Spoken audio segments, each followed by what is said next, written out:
Hey, what is up, Yu-Gi-Oh?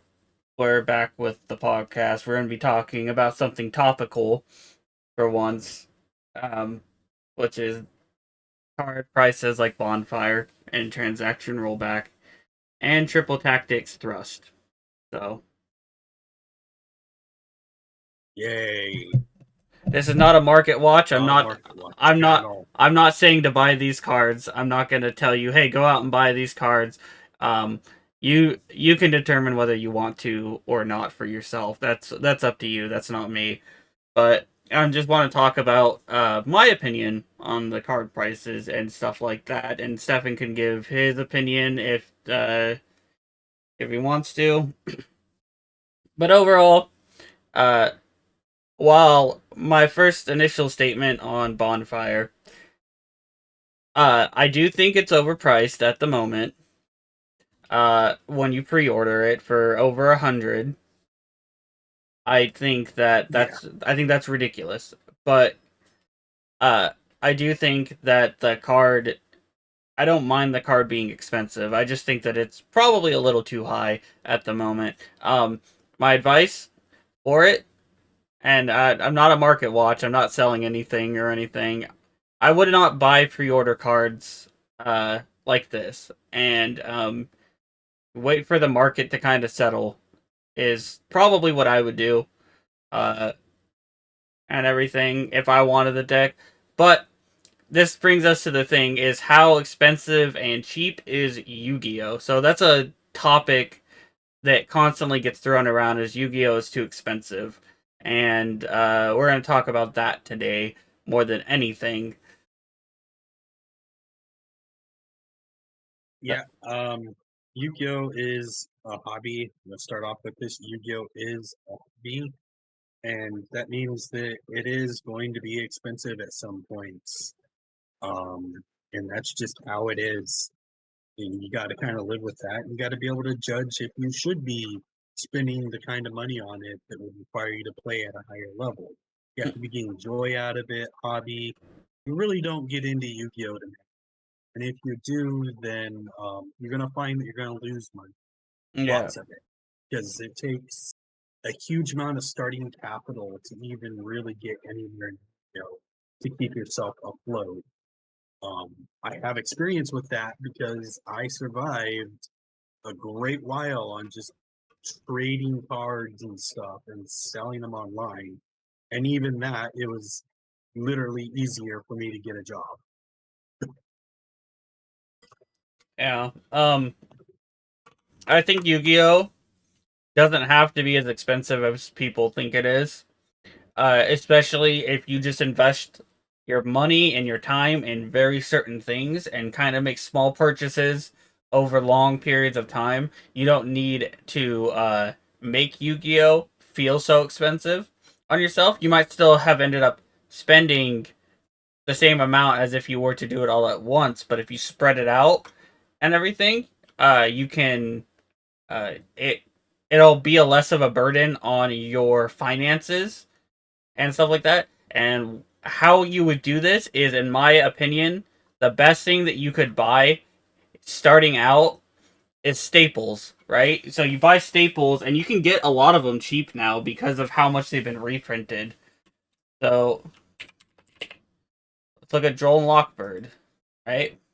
Joel and Lockbird, you can get it for like $4. A playset of it comes in at like like a little under 12 because it's actually like a little over $3, so around 10 to 11 ish dollars. Um, you can get your playset of Drolls, uh, Ash Blossom, and Joy Spring is another good card, and you can get Ash Blossom for around 350 a copy as well. And and those are good hand traps that you're going to use in every deck almost. Uh, Infinite Impermanence is another good card. For example, it's about $3 a copy.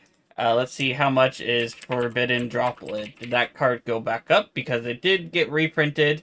Okay, Forbidden Droplet is still like $2. So, stuff like that. You get these staple cards that can be played in any deck, and you can use them in anything. And that's the first thing you're gonna start buying towards, because then after that, you should pick a deck that is cheap. There's budget decks out there for people to play.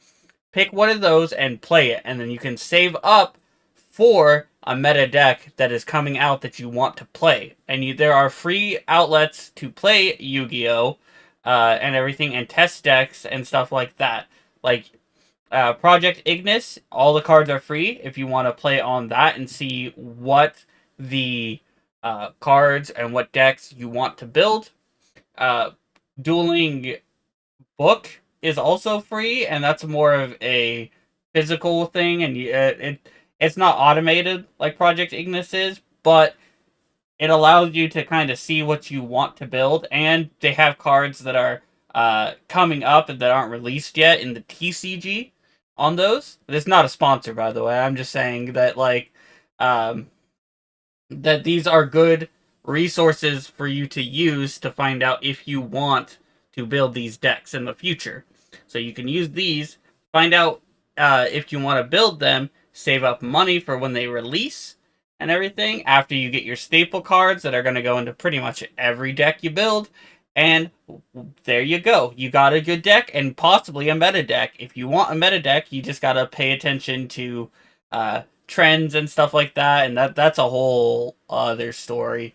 But I think that Yu-Gi-Oh doesn't have to be expensive, and I even now, if you wanted to play meta, it kind of sucks because the meta decks are fire decks, and if you're not playing a fire deck, the game's not really that expensive because Bonfire is like the only Bonfire, and then the Sinful Spoils engine are like the only real expensive like engines and cards in like that are break the bank expensive, like over 100 for the engine. The Sinful Spoil engine comes out to like almost $400, and then Bonfire itself is pre-ordering for like 300, so it's like a $700 engine for both decks, for both things that you're probably going to play in the same deck. But if you don't want to play Fire Kings at the competitive level, like the super high competitive, I bet you could probably make a decent one that could probably do okay at locals if you were to just buy 3 of the Fire King structure deck. Because the Fire King structure, and then like get some of your Ash Blossoms and some of your other staples, and take out some of the worst cards, like the weaker cards in it, and bring them up with other staples. I think you could probably make a good deck. So the thing is with this format is that the staples are the ones that you can generically use across all decks are actually affordable, like Michael has pointed out before. And the real great part about it is even if some of the stuff is expensive, there's really good alternatives out there that are just as good. Mm, Like we're actually at a point where staples aren't the backbreaking part of the game. It's actually the meta decks. But you can always play counter meta decks, anti meta. You don't have to go stun route. You can just do an anti meta deck that has a good matchup against the better decks. And when you build it, also build with in mind that you're probably going into a big turn. If you go into a big tournament, you might not encounter the meta deck as much as you expect you would. You might be encountering the decks that have good matchups against it. So you have to also balance being able to face both types of decks, yeah. right? And if you do that, you can actually do pretty well with a rogue deck. And honestly, I haven't played too much of this format IRL, but I've played a lot online. And a lot of opponents just rage quit when you drop a draw and lockbird on them. It is hilarious because a lot of people will say, why are you evade boarding that? And it's like, well, almost every deck in this format right now has some kind of searcher. I'm getting value. And Most then going into sideboarding, you can put this draw and lockbirds out and just sideboard in good staples against your matchups. Like that's the great part about draw and lock and a lot of hand traps is that if you know you're going to go first, you can side them out and side in good cards. If you know you go in second, you can leave them in and take out some of the other cards that might be terrible in that matchup and replace. So a good way to do good at Yu-Gi-Oh is to make sure that your deck is not too skewed to one thing, because you want to be able to sideboard without too much thought process. Because a lot of the bigger events you're going to go to are going to be 6 to 7, 8+ rounds, right? Mm-hmm. The less thought process you have to put into sideboarding and just, immediately know these go out, these go in, these go out. That's less fatigue you put on your brain. You can also go with like board break too. If you play board break or decks and don't know how to use hand traps, you can do really well. Like just break a board and play cards that just end your opponent's turn so that you don't have to think. Because to get through a big event really well without fatigue, if you're really not that, great at Yu-Gi-Oh! I'm not that great at Yu-Gi-Oh! Play a deck that doesn't require too much thought process. Simplicity. Yeah. So, something so Snatch Steal. Like Snatch Steal, there's a bunch of like cards that like take your opponent's cards and stuff like that that are legal now. And stuff. So Snatch Steal, Change of Heart, Mind Control are all legal. You could play 3 Mind Controls, 1 Snatch Steal, 1 Change of Heart, and that would force opponents, unless they're playing a trap deck, to interact with those cards. You're gonna force an interaction for board breakers. Dark Ruler No More is also very cheap and is a good board breaker because it just negates all their stuff and stuff like that. It comes down to a lot of things, and you can play budget, and there are ways to play budget in Yu-Gi-Oh without breaking your bank. I think that there's this common misconception that like if you play to play Yu-Gi-Oh, you have to play these competitive, hyper competitive, hyper strong decks, and that's just not the case. There are ways for you to have cheap alternatives. We've hit a point where we have so many cards in this game, and most players don't know what half of them do. So it it does probably take a little bit more research and stuff, but there's a point that Stefan brought up with Droll and Lock that I want to bring up. Not only does every deck searches multiple times now. So Droll hits like every deck in the meta, so it guts them and everything. And like I said, it's cheap. Most of the staple cards are very cheap now. The game is actually a lot more affordable for casual players who like this kind of thing. I'm more on the casual side, but I still don't like this. The meta in Yu-Gi-Oh is actually really diverse right now. You have like multiple topping decks, not just like 2 or 3. You have like 4 or 5 or something like that that are getting somewhat consistent tops. So the meta is diverse enough that you can probably play things if you understand the meta properly.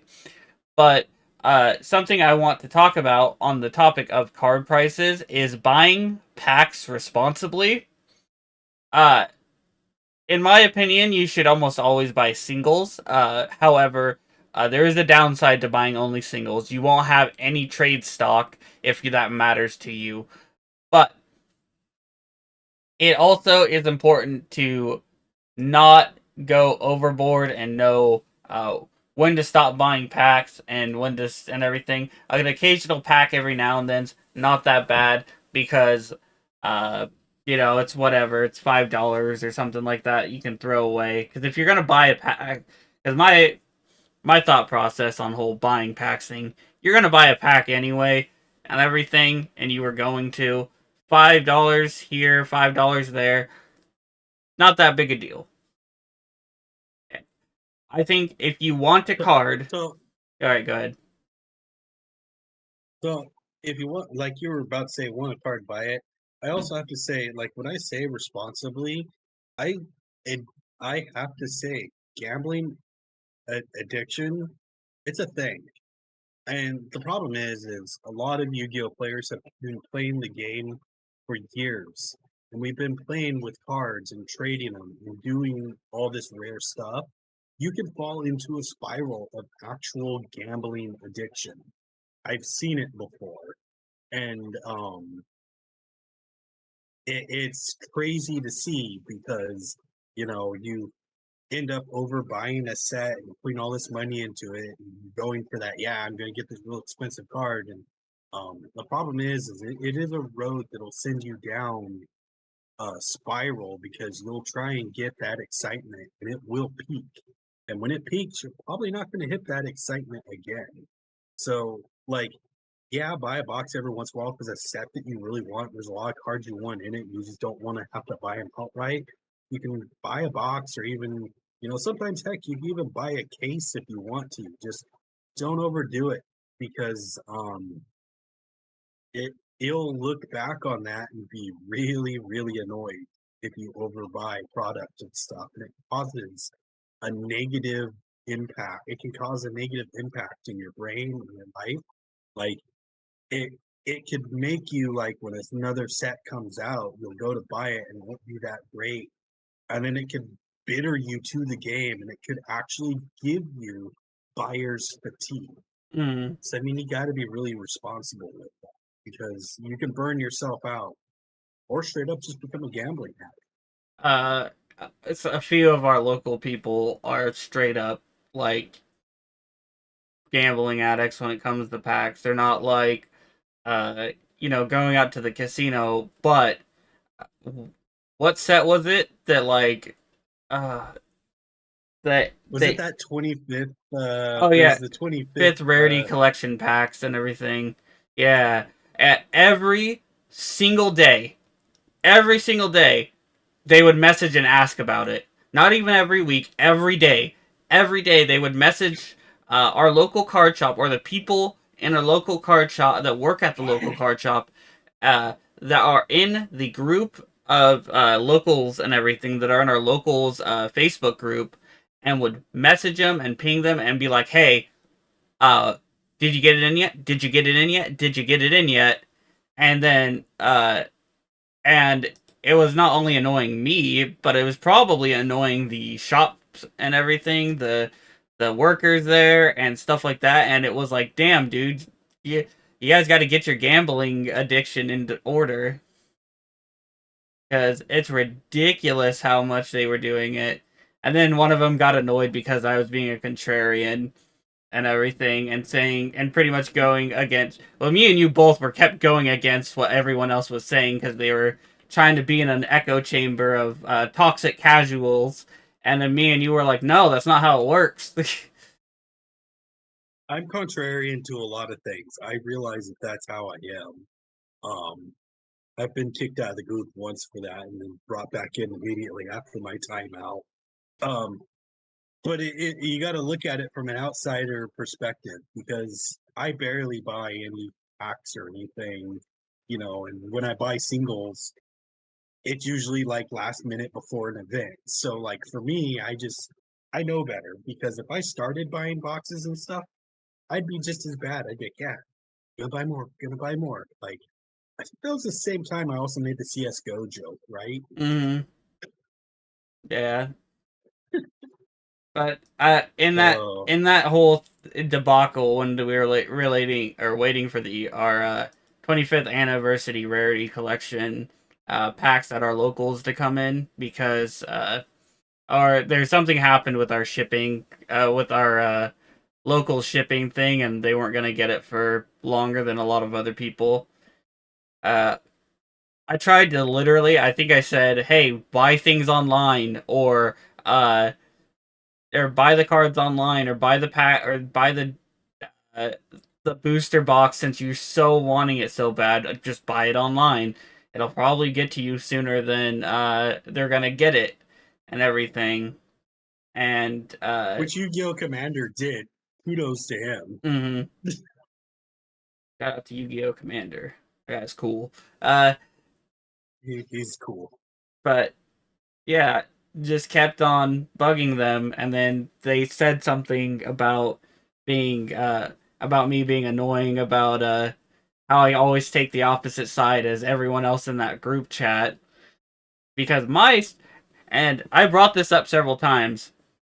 I don't play as much paper Yu-Gi-Oh as them, but me and Stefan here play probably way more Yu-Gi-Oh just in general than they do because we play on online simulators and stuff like that. Like I play Master Duel somewhat regularly, and I play Project Ignis somewhat regularly, and Stefan here will play Project Ignis for hours and everything against Like, people. this is the first time, like, recording today, we played a bunch of games before. That was probably actually the first time in quite a while that I've just sat down and played Yu-Gi-Oh on Ignis, Project Ignis for, more than a bit, because I do have that addiction to just playing Yu-Gi-Oh and then I'll stream it while I'm doing that too. On like but at that time, I was playing so much Yu-Gi-Oh because I was prepping for a regional, if I remember right. Yeah. And and the problem is I'm contrarian because I'm actually out there playing the game, and I go, no, that's not correct. This is how this is this, and you know. And then my contrarian is just me being me. Like, if I'm proved wrong with something, I'll be like, yeah, I was wrong. Okay, you know. But a lot of times I don't get proven wrong.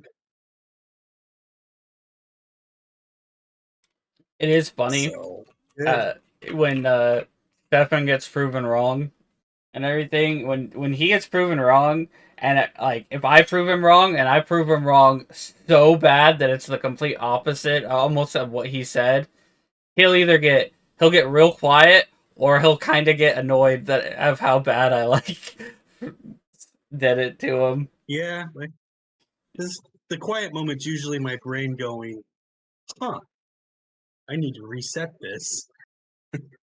Delete, delete. And then Mm, when I get annoyed, it's because it's like, no, that can't be right. Like, and I love. It sounds stupid, but when it comes to Yu-Gi-Oh, I love being proved wrong. I mean, I spent years being a judge, so being proved wrong just means I'm increasing my knowledge. mm, Um, so that's that on the buy packs responsibly. Um, what makes a deck good is another kind of thing. And what I like to think is there's this concept that I learned while playing Magic the Gathering, and it's kind of hilarious because I took a stint where I played less Yu-Gi-Oh, but still went to regionals and stuff. But I was like hitting Magic really hard and playing Standard, and Draft, and Sealed. mm, Um, one of the players that really taught me how to play Magic, I always went, "Why do I lose to this person when I have the better deck?" And the exact thing he said to me is, it's because one, they have a better understanding of the game than you do, and two, they've been playing that deck forever, so they've encountered every single situation. And sometimes just playing the same deck and just modifying it for the formats and stuff, if you can do that, is a really good way to get good at the game. Like, I played Paleozoic Frog for the longest time. Like, and I played Sprite for the longest time. Like, I could pilot both decks relatively well and keep up with some of the meta decks. So sometimes it is pick your favorite deck and stick with it. Hell, our guy AJ, who topped a regional recently, he has played dinosaurs basically since they came out. And he always does good with the deck because he's just been playing it that long. In fact, um, he's told me he's sad he took the break when he did from Yu-Gi-Oh because there's so many cards he just doesn't know about that would improve his playing chance. mm. You know, because cards come back into the meta, and you're just like, whoa. Yeah. So being good at Yu-Gi-Oh doesn't necessarily mean only playing the best decks. Yeah. Because yes, you can get a lot of good results playing the best decks, and you can top. But if you play the same deck and are consistent with it and don't change the deck at the last minute, you can do some really good stuff. Hey, You can also do last minute changes with a deck that you know very well. Because you can show up to the event, look around, and go, well, people are buying up this from the vendors, and people are talking about this deck. Huh, I need to make some quick adjustments to this deck. And you'll know immediately what to adjust to your deck. Whereas if you just bought a meta deck and played it for like a few weeks before the event, and you don't know how to adjust it because you don't know actually what the fragile pieces of the deck are that are required and what is basically non-engine. Yeah. So Uh, pick a very good rogue deck and stick with it. Sometimes that'll get you better at the game and then get more confident at playing the better decks. well, that's kind of what I was saying, or what I kind of advised people do, and then Trevor, one of the people in our locals, just gonna casually drop his first name, said people don't have that About option, and because of budget constraints. But I don't think he heard or read the thing I said before that, where I said pick a deck, play it, play that deck pretty much only exclusively, and then save up money for another deck over the course of months to even maybe even a year. Like even if you get like let's say you have a minimum wage job, right? You get about like $13 an hour if you live where I live, or $7 an hour in some other places. Okay, uh, at that point, right? If you were to, and you can, if you're living on minimum wage and you're getting by, kudos. But uh, but I should warn you, you shouldn't have this kind of hobby because of how much money you have to kind of dump into it compared to something like a video games, where if you buy the right video game or if you just get a good uh, console or something, there are free to play games you can play as long as you don't succumb to temptation for the cosmetics or whatever for those free to play games are and everything. There are tons of outlets for hobbies that wouldn't cost you as much money as Yu-Gi-Oh would, or any card game, because all card games are expensive. People with Pokemon will say they're not, but they usually are for a little bit, and then they drop down pretty low. But card games, if you're on minimum wage, don't do it. But if you have a little bit, even a little bit more than minimum wage, where you could save money a little here and there, uh, you save that money and then you start investing it towards either uh, more important things in life, hopefully. But if you don't care about that and you don't have your priorities in straight, and you want to you just want to dump it on your hobbies because your hobby brings you joy, then save up every penny pinch. Save up every penny you can muster and everything you can get when you get your change back and stuff. When you buy something, don't throw that money away. Throw it in like a jar or something. Work towards a goal with the money that you get back and you save and stuff like that. And then you can buy a meta deck, possibly. You can learn a meta deck and everything. It's going to take a lot to learn about it, but you can learn it. You can play the online simulators, like I suggested. Master Duel, if you want to play Yu-Gi-Oh! And you don't want to spend money, Master Duel is actually really generous with its gyms, uh, as long as you know what you want to build. That's a very important point of contention. If you don't know what you want to build, don't get into Master play Duel. solo mode. Yeah, play solo mode, and don't play on dual mode, and don't spend your gems wildly. Maybe look something up, because you don't want to just spend it on random stuff and not know what you want to do, because that kind of turns people off from the game and stuff like that. Master Duel, I have many decks, and while I have spent money on the game, it wasn't needed. I could have probably got the decks I have without spending money, but yeah, I think that overall you can buy, and Master Duel is a good way to play Yu-Gi-Oh for little to no money, and it's not going to be like the TCG because Master Duel is its own format, but I think it's still good. And I think what makes a deck good, because I realize we're kind of getting off topic, and I'll segue back to it, is uh, there's several like things that you kind of got to ask yourself about a deck. One, uh, is it a go first or go second deck? That's number one question. Okay, and once you find out from there, you find out what questions you can ask from there. If it can do both, That is an option that some decks can do both really easy and really well. Um, okay, you got to find. There's another set of questions, but doesn't matter what the next set of question is. The next or whatever the next set of question, pretty much for your deck is whether it goes first, second, or could do either. Is can it set up a board that can make disruptions, uh, or OTK pretty easily? If it can, that's another good sign. Third, how many cards in your opening hand does it take to get your engine going? Does it take one, two, or three, or three or more? If the answer is it takes one card to get your engine going, your deck has another good shot. But if keep in mind there's an asterisk about that, because if that one card is 1 out of 40 that you need to get to start your engine, that makes it inconsistent, which is our next point, is how consistent is it? If the deck is very consistent at what it does and can play through disruption because of how consistent it is, uh, then it's a very good. Then it's probably a great deck.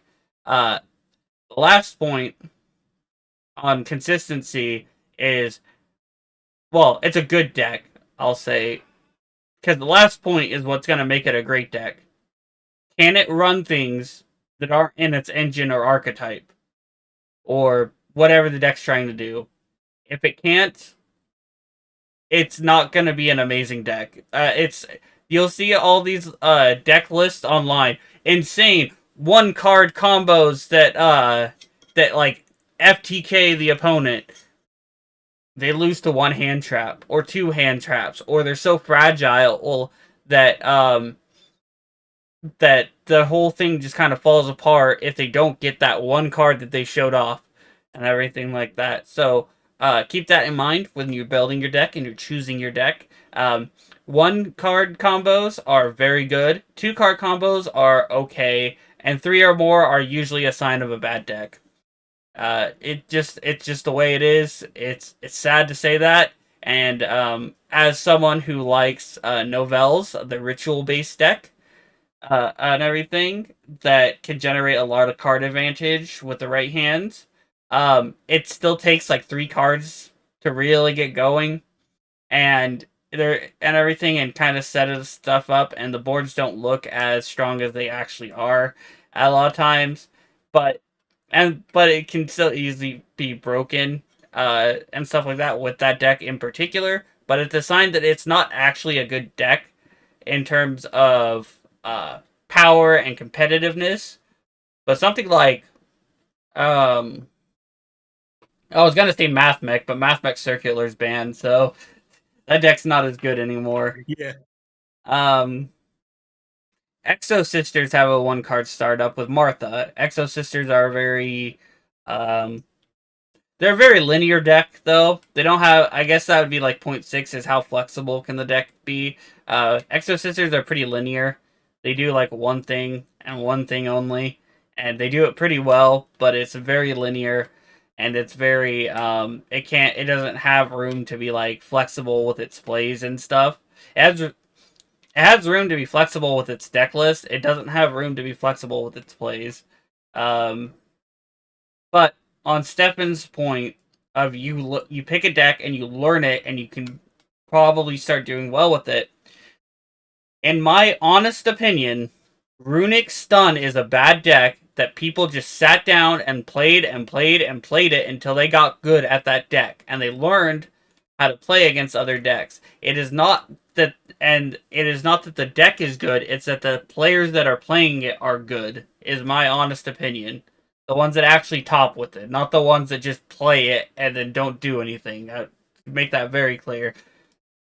Spellbook Runic recently got a top. Spellbook Runic is just another form of Runic Stun, but it is important to note that spellbooks have been power crept, and I know I'm a spellbook player. I've tried so many times to get that deck to be what it used to be. Is the deck that shows skill, because I've played spellbooks for years and years, and people who have played against me, even if they've won, said they don't feel like they're in a good spot because they're forcing. They have to make awkward plays in order to get through what I do in that deck, and it's uh, and how good I am with that deck really shows because Yu-Gi-Oh! Commander again, he was saying that you're really, really good with spellbooks, and it's really hard to play through sometimes, even if you only have like 2 disruptions. So, Another good way to get good at the game is build your friend group. If you go to like bigger events and even locals, build a pretty good friend group because sometimes people have a lot of really good cards that you can borrow and play in the deck when you're going to like regionals and stuff because they're not playing them. So if you have a good friend group, you can also, rely on them to like have the cards you need. mhm, Like most regionals, I'm borrowing at least 90% of my deck. yeah. I'm like the opposite. I don't borrow like anything really. Usually, I borrow like maybe 1 or 2 cards at most. Make some good friends, and it's healthy to play, with them. Don't get so salty about people running good decks. Just play the game with them because a lot of them aren't really that mean of people, you Mm. know? Uh, Some of them want players to get better at the game so that they have a challenge. And if someone doesn't want you to get better at the game so that they have a challenge, then they're just effectively a negative person that wants to be a big fish in a small pond. mm. Or they're not your. They're not as. I would say they're not your friend, but that's not necessarily true. It's just that they, like you said, they just want to be the best of the worst, pretty much, because to make Yep, them I feel used to be better. the best of the worst. Uh, Also, not only will a good friend group of Yu-Gi-Oh players, a good group of Yu-Gi-Oh players for you to play with and stuff, will let you borrow cards. They will also make you better at the game as long as you have several people in that group that are actually really good at are actually good at the game and maybe play meta and everything. So like they don't play anymore, but there was like 3 people in our locals for a while that played really good decks and were really good for a long time, and it forced me and Stefan pretty. I think I don't want to speak for you, but it forced me to get better at the game, even better than I already was. It really. Forced me to get better. I used to read a lot of TCG player articles and stuff, Mm, and I would play all the real janky decks, and a lot of the article posters would post up there, and I learned a lot of deck building and stuff from that. And I know it forced me to get better at the game, and actually made me want to get better at the game. I yeah, was just broke at the time. yeah. Well, budget players also have like a potential to be really good players as well, or people that are broke because like you said, they're forced to sit down and play with what they got. And when you're forced to play with what you got, it can be frustrating because you're going to lose a lot because there's a high chance you're going to lose a lot. But the key thing about that is that don't get too frustrated. Accept that you might lose a lot, and that's fine. But learn and watch what the other person does, and actually learn what their deck does. Kind of study it while you're playing against it, because you're gonna probably play against it a lot, and learn the ins and outs of beating it. That's why Stefan here called me the Frog Slayer, and I was the best Paleozoic player that never played that didn't play Paleos, because I played against him so much that I could sit there and take it apart and know what to stop. Yeah, and like being a budget player, I've played against a lot of budget players with when I have better deck and stuff and be able to buy things and get the deck I want. And I've lost to some of the stupidest cards ever just because they played it and I went, that's not efficient, but it worked. Right here in this particular situation. And it turned the whole entire tide on me. And I'm sitting here going, oh my God, I'm losing to Blue Eyes Chaos Maps Oh, that's like just because they play this one card and do this. And it's like the sometimes those cards that are not optimal will catch a more skilled player off guard if they're not ready for it, and they just go, "What?" Hmm. That being said, don't actively choose to put the bad cards in your deck. Uh, Deck building tip that I always say, and I try to like get it into people's heads because it's a very good tip and thing to teach people. Don't play bad cards to make your good cards better. Yeah, You play good cards. I, You can play good card if you are purposely making a bad deck. I'm just to say that like sometimes I will purposely make stupid decks and everything, um, just for fun. Make using good cards to make your bad cards better or bad cards work, or sometimes playing more bad cards that have weird synergy with the bad card that you're trying to make works because you're already committing to the idea that you're gonna be playing bad cards. But if you're playing something like Tearlaments, that deck still tops. That deck's been like shot several times and it's still topping. Go figure. You're not gonna play like, I don't know. You're realistically you're BA. BA and Tearlaments. I mean, because the BAs, while they do want to be sent to the graveyard, they have anti synergy with a lot of the tiers because it's just not gonna work. Uh, you're not gonna play Light Sworns. I mean, actually, there is a Light Sworn tier build, so never mind on that one. But you're not gonna play like Light Sworns and Burning Abyss anymore. It just doesn't work and everything. They're separate decks. You're not gonna play this card. Okay. This deck in general is not amazing. Um, but it's has enough decent cards that you don't need to play this. You don't need to play High Five the Sky in your Utopia deck. That That that opens up some wounds. that being said, it's really funny when it is really funny when you do use it. So because I used it on Um, Stefan once, that was really funny. I thought you said that card is I bad. didn't. It is bad, but I'm using a bad deck, Stefan. Was my exact reasoning. Another fun thing is when you stick to one deck and build it, find synergies with other weird archetype things and see if it works. Yeah. I do it with Sprite all the time. Uh, And there's this system, and I'll explain it because I know Michael would explain it better than me, but how I understand it is I'll start mixing decks together with really good decks and then slowly taking out the bad cards until I end up with the good deck and I'm confident in playing it. I've done it so many times it's not even funny. yeah. Uh, And sometimes that will build your confidence. Like, no, man, this is terrible. I'll take that out. And eventually, at the end of it, you end up with a meta deck that's no longer that rogue one you're playing. You're looking at this going, oh, this is no longer volcanic Paleozoic. This is just Paleozoic frog. mm, uh, it's funny because the whole idea of mixing or finding archetypes that have weird synergies with each other is one of the key components in building a domain deck.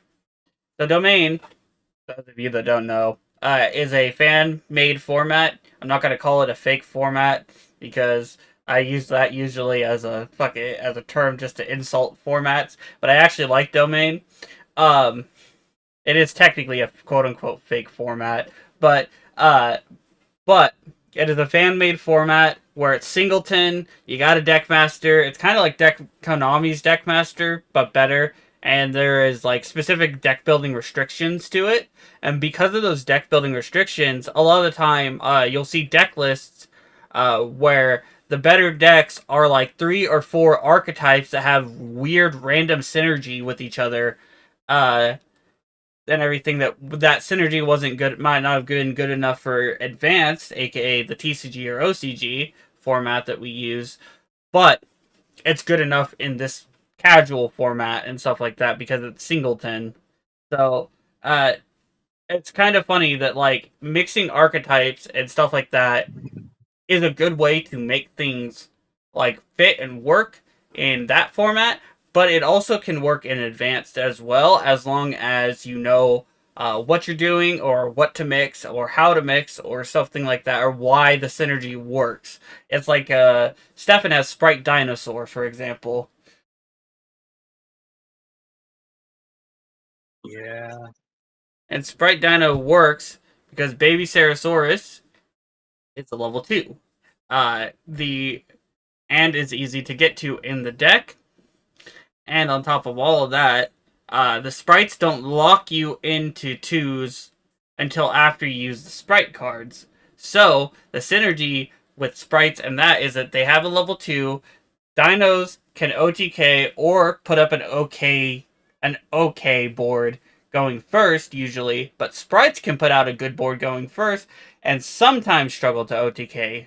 It just depends, because sometimes they struggle, sometimes they don't. It depends on how the hand kind of plays out.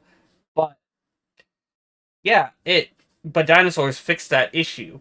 However, when you mix two archetypes together or two dex types together like that, there is a chance that they're going to clash and you're going to kind of brick every now and then, and you're going to have to sit there and tinker with it till you find the right rhythm, and everything, and figure out how everything works. But I think that's all we have for today. If it is your birthday today, happy birthday. And of course, and as always, have a wonderful day.